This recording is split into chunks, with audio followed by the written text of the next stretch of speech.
Makhu pulled up for a catch-up. It's really here from 947 afternoons. And if you're here, it means you've got taste. Go ahead, enjoy the moment you missed. But don't ghost me. Weekdays 12 to 3 p.m. on 947.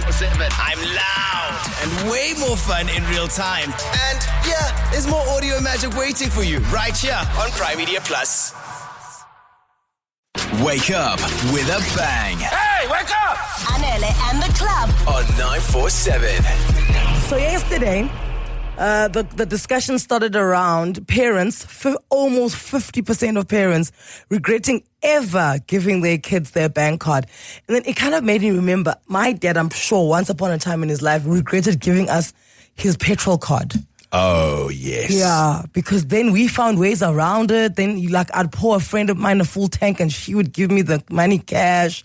Even inside the quick shop inside, you could buy things. Yeah, you used to be able to do that. Not anymore, but you used to be. And then this man was like, why? Where are you guys driving to do? Are you going to the University of Teflop in Limpopo? Why so much petrol? And then he said, my petrol card, please bring it back.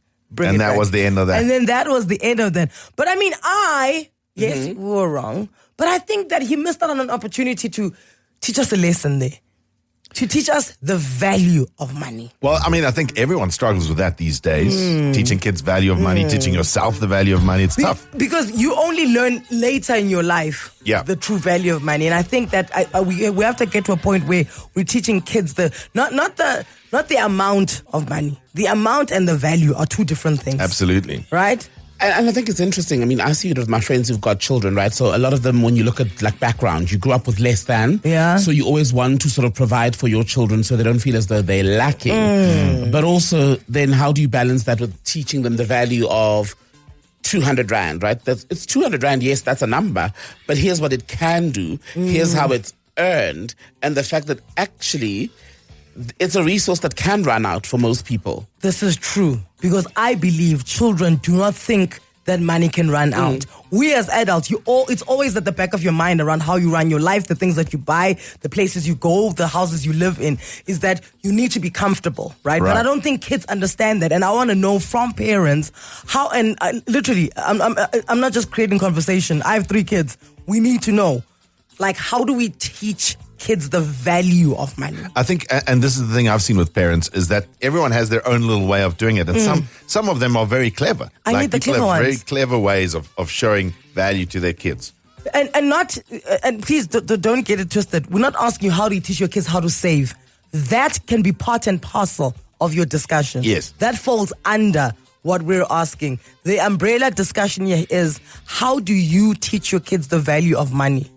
And it's okay. You're going to sound insufferable because you've got it figured out. But either way, we don't know. Yeah, this so is a nice way to share with everyone how you're doing it. And if you are teaching your kids to save, what are they saving for something? Are you showing them, is that how you show them the value of money? Or do they have to buy their own things? How do you do it, when you guys do groceries? Because here's another thing. People just put, I need this, and that. No, it doesn't work like that. Why do we make a list? For example, it starts, I think, for me with explaining why we need a list before we go into the store. Why do we compare prices, for example? Because as a parent, those are the calls you make, right? Where you go, do I pay 50 Rand or 60 Rand for something similar? If my kids are watching me, hoping that they're going to learn how to run with a budget, they came to the wrong mother. Hey. But this is the thing as well. Like Thembekile said, you grow up and as adults, we read these books and these think pieces about wealth mindsets. So I mean, a lot of us don't have this. We don't want this space where we're going, I'm broke the whole time, or I don't have money, because that's not that kind of mindset. But now you don't want to. I mean, how do you transfer that to children, right? Without transferring the anxiety of money. Because you also don't want kids to grow up around anxious with money, because anxious kids become anxious adults. This I'm not a parent, because my goal with my salary is to finish it. It's a target. I'm like, divide by 30, let's see. That's my target for the day. Okay, so it means I can spend 2,000 rands every day until payday. That's what I'm going to do. 011-8838-947. Send us a voice note, 084-0000-947. Kids understand the amount. This is 200 Rand. They see it and they've touched it, they know it. How do you teach your children the value of 200 Rand? Yeah. What are your tricks? Have you got a process? Do you have a process? What are your systems in your house? We need to share and share alike here because we're all in the same boat. Good morning, Lena. Welcome to Anele and The Club. Good morning. How are you guys? We're good, Lena. Talk to us. How do you teach the kids the value of money? I teach the kids the value of money by taking them to work with me so they understand how I actually earn this money. Oh, okay. Wait. Okay, so where do you work? Because when we bring our kids here, it's a party. So I have my work, which is at a water treatment plant. And then I have my other work where I farm. So they become part of that so that they know how we got to make that 100 rand, that 200 rand that everybody is asking for. So we all work for it. So you say, okay, so my child, you came to me and you wanted 1,000 rand. Let me show you what I have to do in order to have the 1,000 rand that you want. So now here I am. I work for 3 days, and then I've got the 1,000 rand that you so easily ask of me. Like that. Yeah, that's very cool. Oh, I like that. It is very cool. Is that similar in a way to chores and how the more complicated the chore, you then earn more money? So you're learning that to earn more, you have to do slightly more. So let's say if you clean the pool, you get 50 rand. But now you come to me and you want 300 rand. That means you're going to have to clean the pool 6 times. Yeah, and you can't clean the pool 6 times in one day. Exactly. You gotta. That has to happen over time, so that you learn it's something that you earn. So this is why those banks, the Alexander Forbes of people, it's always about time. Time. Balisa, good morning. Good morning, guys. How are you? We are great. We're also learning, just by the way. Okay. Yeah, no, we're learning because even I'm going to run myself through things like, Anele, how many days do you have to work before you get that bag? Do you know what I'm saying? So how guys, do you... If anyone had told me that being a parent is this hard, I promise you I would have made different decisions. It is hard. Yeah, no, I hear you. And it's always, there's like no days off. Like every day I wake up, I'm a parent. It surprises you every day. 10 years later, I'm still surprised. And they're so cute. When they're not there, you miss them. And as soon as you see them, you're so tired of them. And then when their little arms hug you and they around your neck, and then they're like, can I have McDonald's? You're like, that's why you're here. That's why you're here. So, Palisa, how do you do it? How do you teach the kids the value of money? So I match what everyone says. So my partner and I, between the two of us, we've got 4 kids. The other 2 are her nephew and my niece. Okay. So every time we're about to go somewhere, we just tell them, okay, we're going to go to, let's say we're going on holiday in December. Yeah. Whoever saves 1,000 rand, I'm going to match that. So even when we're going anywhere, basically every month we play, let's match. How much did you save? Do you have 100 rand? I'll give you another 100. So that's how I get them to save. Whatever it is that I give them. Even when we go to the mall, we'll give them, like we like to go to China Mall. We'll give them 50 rand each. If you come back home with your 50 rand, save it. Great. But if you finish your 50 rand, I don't have more money. My money is my money also. That was going to be my question. My little one will go into every shop asking for everything. How much is this? If I give you 50 rand, will you give me change? How much is this? All he's worried about is change because he wants to save that change. And also, I think there's merit also in them writing down what they sacrificed to keep the, so I didn't buy an ice cream to save. Yeah. Oh, I didn't buy this, I didn't buy that. Just like so they can... don't give me my 50 rand this time. You'll give it to me next time when we come back. Yeah. Just so, now let's say they get to this 1,000 rand that you're going to match. They've got a list of things that they would have liked to have, but didn't buy it because in order to get to this 1,000 rand, because at that list, that's the value. That there is value. Because this is interesting because it's a positive conversation, right? So you're saying whatever you save will match. My question is, do you have a punitive one as well? So you ran out of money or you didn't save anything for December holiday. So sorry, no ice creams this December. Yeah, no. I mean, if everyone else is buying for themselves, you need to buy for yourself. And if you don't have, then if we are buying for everyone, that's great. No but overdraft. If everyone else is buying, you are sorry. No credit My card. 12-year-old threw his phone and broke the phone. He has not had a phone for 2 years. Because when you throw phones, Moswena. Exactly. Yeah. Exactly. So come December, if you still don't have enough to buy a phone, you need to save another year, brother. So we're still there. This year he's getting there. So I think maybe he'll care for that phone Wait, this time. do you have a landline? No, and my phone is not for kids. So between him and his brothers, somebody has to borrow him a phone to play. But I mean, you have to borrow, so you can't even be pompous around it. So you have to. Can I use your shut phone? off from the world. There is no ways people can get hold of you. The end. But no, Anele, let me tell you, these kids, they go onto YouTube and they watch other people play games. There is no game he does not know. There's no game he does not have how to play it, how to watch, because he's watching it on YouTube, watching other people play. But he can't play. These kids make a plan. They make a plan. He can't play because he threw his phone. Exactly. Oh my word. Shame. So you sit there and tell other people, you're supposed to go left here, you're supposed to build a house here, you're supposed to... I'm just like, listen, make a plan, bro. At which point I would turn to him and be like, yeah, you're supposed to have a phone. Look where you are.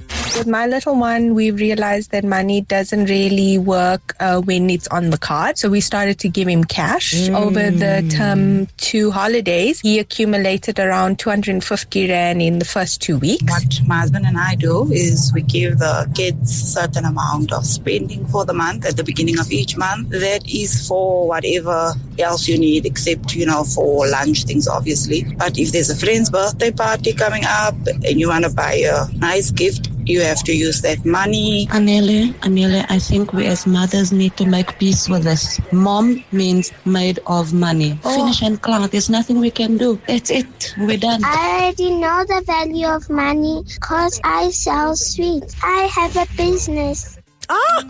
Excuse Look us, at you, little one. businesswoman. Yeah. Look at that. That's the next person who should be on the Women's Day panel. Yes. Entrepreneur. Forbes, are you watching? Natasha, good morning. Talk to us. Good morning, Anele and The Club. How are you all? We're great. How are you? Good, thank you. So I'm a volunteer at Scouts South Africa, and we teach the Scouts different ways of, how to budget. So we, for example, will have a camp, and one of the Scouts is then involved with the camp, and they need to arrange everything, entire budget. So it's like running a mini household for a weekend. They need to go out, get the pricing of all the food, understand how much everything costs, work in petrol money, work in accommodation, etc. They get all those costs, add it all up, divide it and split it equally amongst all the children, and then that is how they know. But they also understand is that if you're out somewhere far away from shop, that there's no access to quickly pop out and go and buy something. And these kids work it out very well, how they get taught exactly how much food is required, all the extra needs. If they go to the shops and there is a special and they realize they've got 50 Rand over, that means they can possibly buy an extra packet of chips for the group that's on the camp or on the hike. But it's all about budgeting. Okay. So it's that word. It's that ugly word, budgeting. And then because obviously it's not a once-off thing, being financially savvy and responsible and knowing the value of money is something that you have to teach them every day. It's like bathing, you have to refresh it every day. Do you see them being able to do that without adults around? Yes. So they definitely choose it for themselves. Yeah. Now. So the Scouts learn these values. As I say, we're more than just singing Kumbaya or tying knots. We teach them life skills and life values and the value of money. Okay. Because people don't have a lot of money out there to go and frivolously waste it on camps, etc. So they go out and it's like 3 wholesome meals that they have, and snacks, cool drink, tea, coffee, petrol. Everything needs to be budgeted for. So it's like running a mini household, but just for a weekend. But they Natasha, they do still roast marshmallows. It was my favorite. It was my favorite camping thing. Yeah, and then you put them between Marie biscuits. Oh, you guys are s'mores. fancy. They're making s'mores. Fancy. Oh yes. Okay. Yeah, But and if there's spare cash, we even get chocolate that we can put with it. yeah, I was about to say there's a few scouts out there who know exactly how much a marshmallow costs. Yes, exactly. Because if you're not budgeting it into the plan, you're not roasting them tonight. Okay, I went blank now. I was going to ask something here. Is there... Oh, but we're also going to have a professional on here. I'll keep that question for them. Okay. I want to know, is there merit in letting kids know how much everyone gets paid. Like, this is how much we pay the guy who does the garden. This is how much we pay the helper. This is our salary. This is how much the house costs. This is how much the cars cost. This is how much petrol. Is there value in letting kids know that, or is it too early to scare them? No, I think it'll probably depend on the age. Okay. But you are right. Because a lot of us grew up in houses where we didn't know. We didn't know. We didn't know how much, so. Because if you come to me and you say you want these techies or that phone, then I can easily say, but you do realize that the techies you want are actually Auntie Nosi's entire monthly salary. Yeah. That's what she takes home to a family. Just so you understand. Understand the lay of the land. Yeah. Oh, interesting. Susanna, good morning. Good morning. How are you guys? We are so good. How are you, Susanna? Good. Okay, so you say your husband came up with a fantastic idea. Oh, 100%. Okay. And I think, as you guys were just saying, I think it works with kids of any age. So the idea really is that we make pizza at home. So we've got the dough and we've got all the toppings. But the kid has, as I'm going to say, a budget, and they're only allowed to choose a certain amount of toppings that they can afford. So maybe cheese is a base that we give them, like, straight out. Yeah. But if they want the chicken, then maybe they won't be able to afford the olives. So they have to sort of, look at it and go, what toppings do I want the most? And I think it also opens a little bit. My husband and I spoke about it. It opens a little bit to, like, if you have more than one child, maybe they'll start bartering and sharing between them and going, hey, if we pull our money together, we can afford the ribs to put on the pizza, and then they can make themselves a really good pizza. So I think it works with kids of all ages, really. Susanna, this works unless your child actually likes margarita.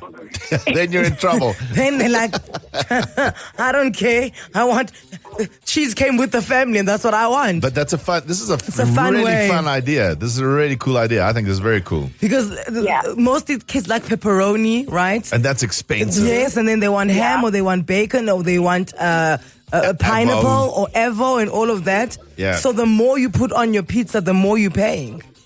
Yes, exactly. So then they'll sort of go, I want the pineapple, but I really want the ribs instead. So I'm going to buy the ribs or the pepperoni or something. And then they sort of have to see what the consequences of having only a certain amount dedicated for something is. Right. So, we thought that would be fun. And I mean, all kids love pizza.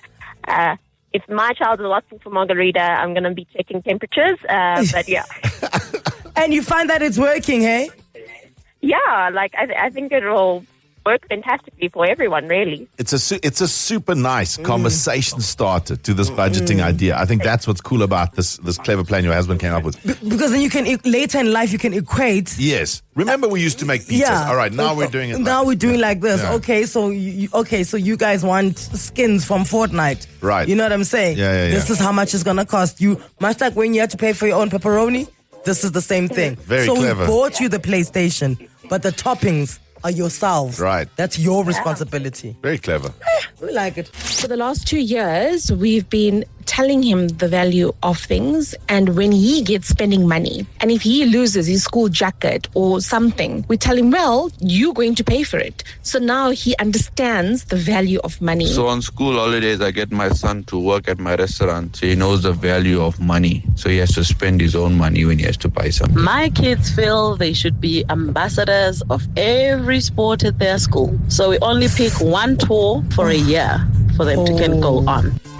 Because you see, if they play cricket and rugby and swimming and tennis, every time there's a school tour, kids are in it. And back when, in my day, which was 25 years ago at school, a school tour was 1,000 rand. So I'm pretty sure now we're up at 4,000 or 5,000 rand. That must be very expensive. So now if you're playing 5 sports, John T. Rhodes, now we're paying 25,000 rand a year for you. But here's a feather in that lady's cap. Yeah. It's because it sounds like her kids are leaders. Okay. So they are firstly good at what they do, but very popular. So that's why they're ambassadors. They want to be ambassadors for every sport. Yeah, but now it's a pricey ambassadorial role that you've taken on here. We've got Mapalo Makhu on the line. She's a personal finance coach and author of You're Not Broke, You're Pre-Rich. I love that. Okay, I like that. I'm gonna write that down somewhere in my house, Mapalo.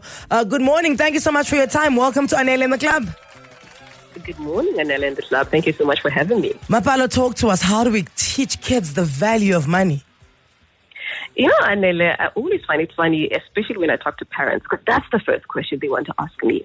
And then I return with the question and I say, are you good with money as a parent, right?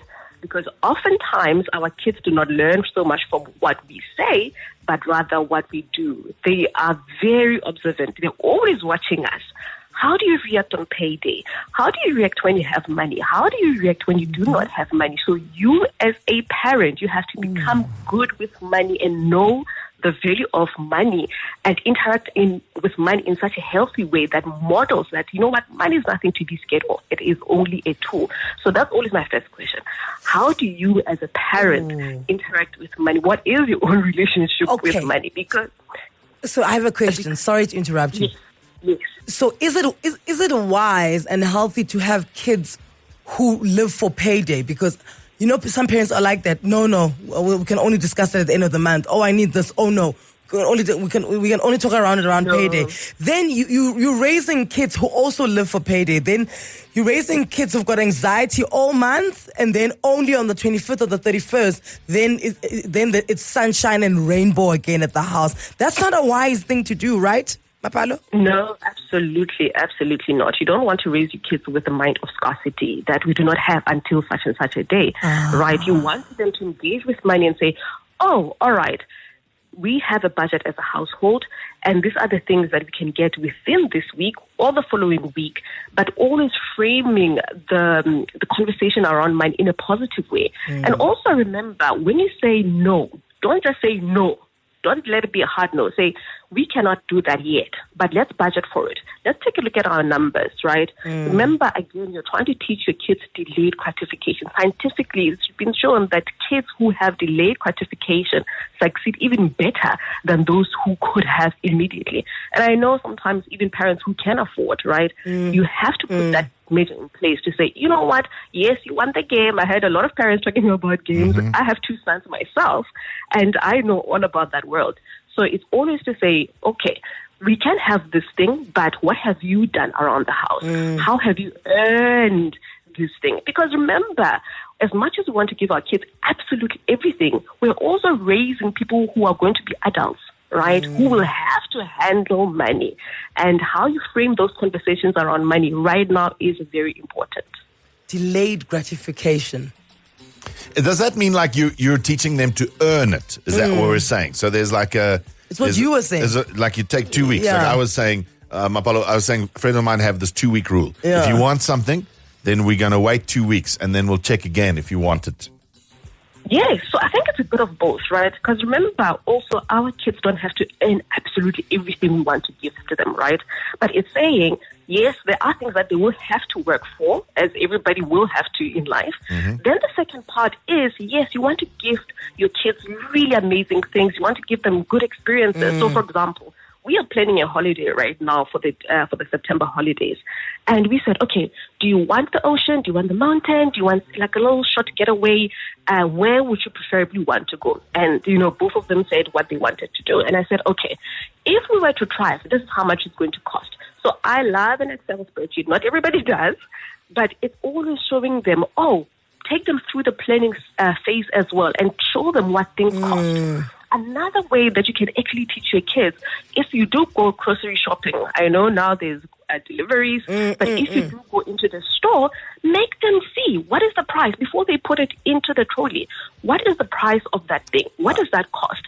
You know, just there are so many moments where we can teach our kids the value of money and about money. Another example, like I've been using with my son, whenever we go to a restaurant, I give him the bill. I say, hey, what do you see? Oh, okay, this is how much things are. Then now he knows about that because I told him, you know, what is that line item? It's nothing we ate. What is that? Then I started talking to him about that. And from there, we talk about gifting, about giving a tip. What is 10% of this? What is 15% of this? So there are always so many incredible moments for us to teach our kids about money. Mapalo, is it wise for our kids to know the salary landscape in the house? Like how much the au pair is getting, how much the nanny is getting, how much the guy who does our garden is getting? No, not around my house. Oh, really? They do not need to know that. No, I think also remember it has to be age appropriate. I have a 10-year-old and 4-year-old. Why would I want them to know what our helper is earning? You know, you because also remember, let's say they have a PS or they have a Nintendo. So now they can start grasping things, and you don't want to confuse children and overwhelm them, right? You want to make sure that yes, they do understand the finances, the landscape, that, okay, things do cost money, but there's no reason why your 10-year-old should know how much money is making. Because trust me, they will start making demands. But they also, I think that's also the point Mapalo is making, is that as much as I understand why we would like them to understand the differences in salaries, those kinds of big numbers are just big numbers. Like if when you're saying to someone thousands, like she's earning 5,000, he's earning 20,000. The 1,000 part is where the kids go, wow, that's outside of my frame of reference now. Like, you know what, my mother and dad are millionaires, so I can demand and ask for anything. Exactly. Yeah. Because then they'll start pitching themselves up as well. So now if they have to wash the dishes, like, but the nanny gets paid 8,000 rand. Why isn't she doing it? Say goodbye now. Back to making your morning. Anele and The Club. I love this show. On 947.